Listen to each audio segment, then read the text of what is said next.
তেহরানের আকাশে এখন কেবল ধোঁয়া আর বারুদের গন্ধ নয়, ভাসছে এক সাম্রাজ্যের পতনের গুঞ্জন।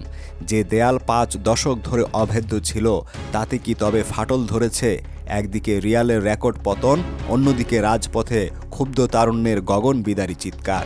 ইরানের ধর্মীয় শাসক গোষ্ঠী আজ এমন এক গোলক ধাঁধায় দাঁড়িয়ে, যেখান থেকে বের হওয়ার প্রতিটি পথই যেন বন্ধ হয়ে আসছে। পারস্য উপসাগরের তীরে আজ এক অস্থির সময়ের হাতছানি। যে তেহরান একসময় ইসলামী বিপ্লবের স্লোগানে মুখরিত থাকত, আজ সেখানে শোনা যাচ্ছে ভাঙনের শব্দ। রিয়ালের রেকর্ড দরপতন আর মানুষের আস্থার সংকট, দুয়ে মিলে ইরান জুড়ে শুরু হয়েছে এক নজিরবিহীন অস্থিরতা।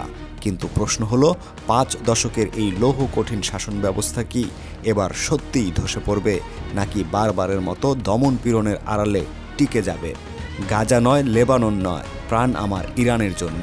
তেহরানের ঐতিহাসিক গ্র্যান্ড বাজার থেকে শুরু করে ৩১টি প্রদেশের অলিগলি বিক্ষোভের আগুনে ছড়িয়ে পড়ছে দাবানলের মতো। তবে এবারের চিত্রটা ভিন্ন। ২০২২ সালের মাসা আমিনি হত্যাকাণ্ডের পর যে নারী জাগরণ বিশ্ব দেখেছিল, এবার তার চেয়েও গভীর প্রথিত এক ক্ষোভ দেখা যাচ্ছে। আশ্চর্যের বিষয় হলো, মাশআদের মতো কট্টর ধর্মীয় শহরেও বিক্ষোভকারীরা খুঁটি থেকে পতাকা ছিঁড়ে ফেলছে।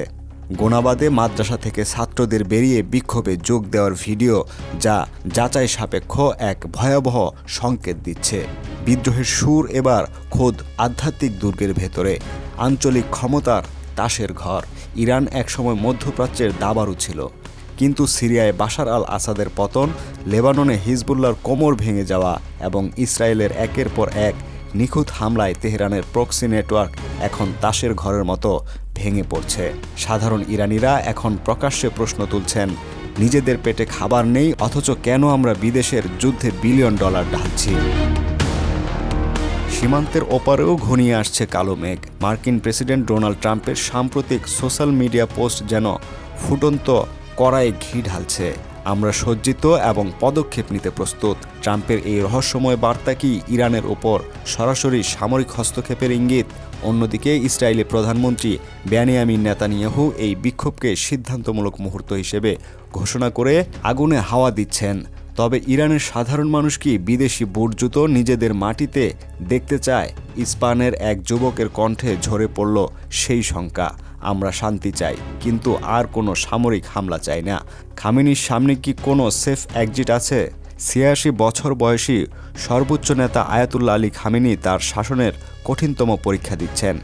একদিকে জরাজীর্ণ অর্থনীতি, অন্যদিকে দেশের অর্ধেক জনসংখ্যা যাদের বয়স ৩০-এর নিচে এবং যারা বিপ্লবী স্লোগানে আর বিশ্বাস করে না। বিশ্লেষক অ্যালেক্স ভাতাস্কার মতে, এটি শুধু মুদ্রার পতন নয়, বরং বিশ্বাসের পতন। সরকার কি এবারও ইন্টারনেট বন্ধ আর গণগ্রেপ্তার দিয়ে পরিস্থিতি নিয়ন্ত্রণে আনবে, নাকি পর্দার আড়ালে কোনো বড় পরিবর্তনের নীল নকশা তৈরি হচ্ছে? ইরানের আকাশে এখন শকুন আর পায়রা উভয়েরই ছায়া দেখা যাচ্ছে।